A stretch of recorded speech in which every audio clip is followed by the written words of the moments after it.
Welcome to a new episode from Perfect English with Danny. Today it's all about grammar and we will talk about how to express the future in time clauses. Now before we start, let me remind you that I left you a link in the description of this episode that can take you to Patreon where you can become a patron for this podcast. If you really like the podcast, please support it on Patreon. Now, just to note that I have done 79 episodes so far with no support whatsoever, and I will keep doing that. But a little support goes a long way to continue this podcast and this mission with your help and your support. And now let's get cracking and talk about how we can express the future in time clauses. Now let me start with an example. Bob will come soon. When Bob comes, we will see him.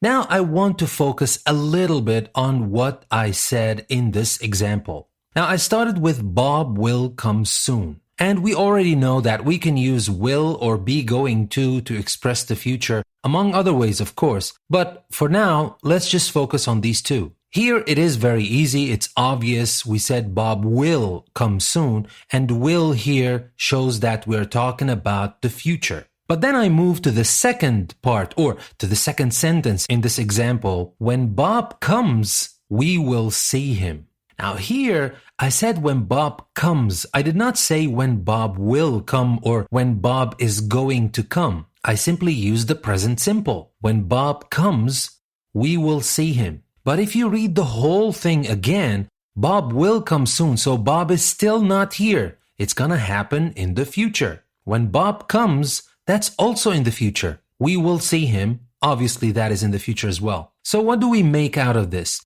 Do we use the present simple with when or with time clauses to talk about the future or to express the future? Well, if you guessed that, you're right. And now let's deconstruct the sentence a little bit. Just chop it up to pieces. First of all, we said time clauses, but maybe right now you're wondering, what is a time clause anyway? You're talking about express the future in time clauses, but who knows what a time clause is? Well, first, let's see what a clause is, because we have many types of clauses in English. Of course, here what we care about is a time clause. But a clause in English is different from a sentence. When we say a sentence or a statement, we're talking about at least a subject and a verb, and most of the time with some complement to the sentence, but the meaning is full. When we say Bob will come soon, we have a period after that because the meaning is complete. Now, you might want to ask questions about that, when will Bob come, etc. But when I simply say Bob will come soon, we have Bob as the subject, will come as the verb, and soon is simply an adverb. But we have the main elements of a sentence, the subject and the verb, and the meaning is complete. The meaning is full. We can put a period because the meaning is full. But let's take a look at the second thing I said. When Bob comes. Now, if you look at this part of the second sentence, when Bob comes, do we have a subject and a verb here? Well, obviously we do. We still have Bob as the subject and we have comes as the verb. So can we call this a sentence on its own? Well, the only thing that's missing, and that's why we can't call it a sentence or a full statement, is the meaning itself. Now, when you say when Bob comes, do you think you can stop there? Can you put a period and call the sentence complete? Obviously, we can't. When Bob comes, if you stop there, people will be like, well, what will happen when he comes? What do you mean? Where's the rest of the sentence? So that is a clause. A clause is a subject and a verb at least, but the meaning is not complete. We have to finish the sentence by saying in this example, we will see him. When Bob comes, we will see him. So that is the clause. Where is the time clause in all that? Well, the time clause comes with the words that you use. In this case, we used when Bob comes. Now, when Bob comes, that is a time clause because of the word we used here, which is when. And of course, this is not the only word we can use to make a clause time clause, but this is obviously one of them and, to be honest, the most common. So, again, a sentence is at least a subject and a verb with a complete meaning, like Bob will come soon. A clause is a subject and a verb at least with a word so that we know if it is a time clause or any other type of clauses that we will learn about in the future, but the meaning is not complete. You have to complete the sentence with what we call a main clause. In this case, it is we will see him. But I'm not going to be concerned about the main clause except to talk about the different tenses we use in the time clause and in the main clause. So, if you look again, we already said that. We used comes, which is present simple, with the time clause. And you might have guessed that we don't use will or be going with time clauses. We use them with the main clause. With the time clause, we use present simple. With the main clause, we use future expressions like will or be going. But is that all? Do you know everything about time clauses now? Can we say goodbye? Not yet. The first thing we need to know, what about the other words we can use to make time clauses? Is it only when? We already said it's not only when. So what other words do we use to make time clauses? Well, we already learned about when, but we can use other words that are obviously related to time. These words are before, after, as soon as, until, and while. Now, before and after are self-explanatory because obviously one is before, one is after. As soon as is very much like when or after, but it is a little bit different in its meaning. As soon as means immediately after. For example, if you say, after I get home tonight, I will take a shower. Well, maybe you will get home first, you might rest for a while, maybe watch some TV, who knows, and then you might get into the shower, or maybe not. But that's not clear. We know that it is after. We don't know if it is going to be immediately after. If you want to stress this idea, you use as soon as. If you say, as soon as I get home tonight, I will take a shower, that means I'm going straight from the door to the bathroom and I'm going to take a shower. And we have the word until. If something happens until a particular time, it happens during the period before that time and stops at that time. It doesn't continue after. So that is the meaning of until. And we have while, and while usually has the meaning of two things happening at the same time. If something happens while something else is happening, the two things are happening at the same time. So, these are the words we can use to create time clauses. But remember, these words are not enough on their own. These words need at least a subject and a verb. But because we use these words with them, the meaning is not complete. It is not enough. It is not understood until we finish the sentence with a main clause like we did in our first example. Quick examples. If you just say, before I arrive and stop, what does that mean? Okay, we have I, which is a subject, arrive is a verb, but what do you want to say? You have to finish it. You have to complete. If you say, as soon as I see him, and you stop, there's no meaning. The meaning is not complete. So you see, this is a clause. And because we use one of these words, these are time clauses. And the second thing that I need to remind you with, bear with me, I said that maybe 1,000,000 times, but because it is one of the easiest mistakes and the most common mistakes that people make when they use time clauses, and that is when they use will or be going to with the time clause. Please don't, because we don't use will or be going to with the time clause. We use it with the main clause. Now let's see what we talked about in action with a couple more examples. Linda is going to leave soon. Well, that is a full statement. We know that she's going to leave soon. But now comes the time clause. Before she leaves, she is going to finish her work. So, before she leaves, that is our time clause. She is going to finish her work. We use be going to with the main clause here. But both she leaves and she is going to finish happen in the future. The meaning is future. Let's take a look at another example. I will get home at 5:30. Well, that is our full statement that helps us understand what's coming next. After I get home, I will eat dinner. After I get home, that is our time close. We use present simple with it, but the meaning is future. If I stop here, it's meaningless. What do you mean? After I get home, what are you going to do? I will eat dinner. Here comes our main clause, I will eat dinner. And in the main clause, we used will here because it is future. Another example, the taxi will arrive soon. As soon as it arrives, we'll be able to leave for the airport. So as soon as it arrives, again, present simple, the meaning is future, that's our time close. Alone, it means nothing. But when we say we'll be able to leave for the airport, now the meaning is complete with the rest of it. And our final example, they're going to come soon. I'll wait here until they come. Now here, as you noticed, we used will with the first part of the sentence. But does it really matter?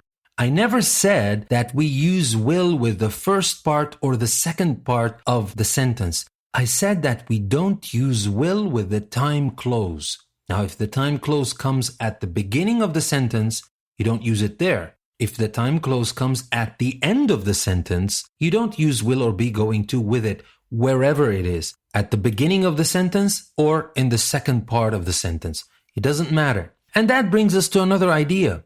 Do we always have to start our sentence with the time close, or can we put the time close as the second part of the sentence? Obviously, we can. Well, let's get back to our first example. We said when Bob comes, we will see him. Well, can we say it the other way around? Let's see. We will see Bob when he comes. How is that different? It sounds good. It is good. It is correct. We can use them both ways. We can start with the time close or we can finish with the time close. We can put it in the second part of the sentence. And how about the other examples? We said before she leaves, she's going to finish her work. Well, we can simply say she's going to finish her work before she leaves. And that is correct. The third example, after I get home, I will eat dinner. Did you guess how you can change it? Obviously, I will eat dinner after I get home, and it's okay. As soon as it arrives, we'll be able to leave for the airport. We're talking about the taxi here. So, can't we say we'll be able to leave for the airport as soon as the taxi arrives? Well, of course we can. How about the last example? I'll wait here until they come. Can't we say until they come, I'll wait here? Well, we can. Although I have to say until usually comes as the second part of the sentence, not the first part. But I'm not saying that you can't use it at the beginning of the sentence. You can. But that gives it a little bit of a poetic sense or a dramatic sense. Until he comes, I'll wait here. Looks like a line that came from a movie or a play or something. But grammatically, it's correct, of course.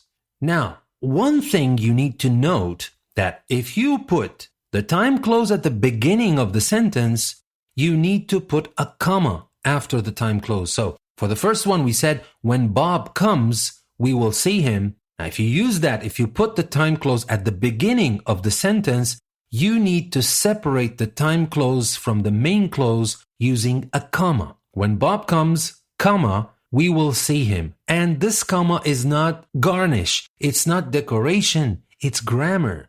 You need to put it there. I know you might hate punctuation, but trust me, punctuation makes life a lot easier for readers. Now, when you speak, it doesn't make that much of a difference. But when you write, it makes a world of difference for people who are reading. It makes it so clear they can read exactly the way you want them to read. And obviously, they can understand what you're talking about. So, again, if you start with the time close, remember to separate the time close with a comma. Put a comma right after the time close. But if you put the time close in the second part of the sentence, there's no need for a comma. Actually, it's not there's no need. You mustn't put a comma if you put the time close in the second part of the sentence. Well, that'll be most of what I want to say about expressing the future in time close. I still have a couple of things that I must add to what we said, and that is the use of the present progressive and the present perfect with the time closes. Because it is possible. I'm going to say it is like 90% of the times, or even 95% of the times, when you express the future in time closes, the tense you use with the time close is the present simple. That's 90 to 95% of the times.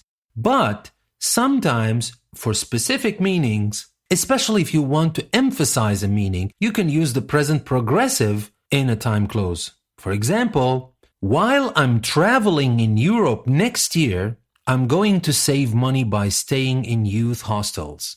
So here, instead of saying while I travel, the usual thing, present simple, I said while I'm traveling in Europe next year, I'm going to save money by staying in youth hostels. So the rest of the sentence is just the same. I'm going to, I will, etc. But here I use the present progressive with the time clause, and it is specially used with while.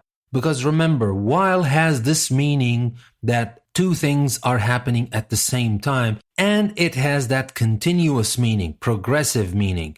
It adds this progressive meaning to the sentence you're using. So in this case, we can use the present progressive to express an activity that will be in progress in the future. Like the example, while I'm traveling in Europe next year, it is not going to be a one-time action. It's not saying when I break something or when I get home or when I wake up. No, I'm talking about an activity that will be continuous, that will be in progress in the future. In this case, if you want to emphasize this, or if you want to talk specifically about this, you can use the present progressive. Most of the time we use it with while. And how about the present perfect? Let's take a look at this example. I will go to bed after I finish my work. Well, do you think we can say I will go to bed after I have finished my work? Well, the first one, I finish my work, that's present simple. But the second one, I have finished my work. Do you think we can do that? Obviously we can. And to be honest, the difference in meaning is not that big. When you say I will go to bed after I finish my work, or I will go to bed after I have finished my work, there's not much of a difference. After all, you will finish your work first, and then you will go to bed. That's what you want to say. But you can use the present perfect in the time clause if you want to emphasize the completion of the act before the other act occurs in the future. For me, the first sentence was just fine. I'm going to finish my work first, and then I will go to bed. I will go to bed after I finish my work. It's clear enough. But if you want to emphasize that the action will be completed, I'm emphasizing the completion of the act before the other act, which is going to bed, occurs in the future, you can use the present perfect if you like. Now, that being said, you should now know everything about using or expressing the future in time clauses. I hope you found that useful, and I will meet you again with other grammar episodes in the coming weeks. Before I leave, let me remind you again that I left a link for you, especially the ones who would like to support this podcast. You can become a patron on Patreon and support this podcast and make it even stronger. And there are a few perks as well you can enjoy if you join one of the 3 tiers I put on Patreon. This is your host Danny saying thank you very much for listening to another episode from Perfect English with Danny.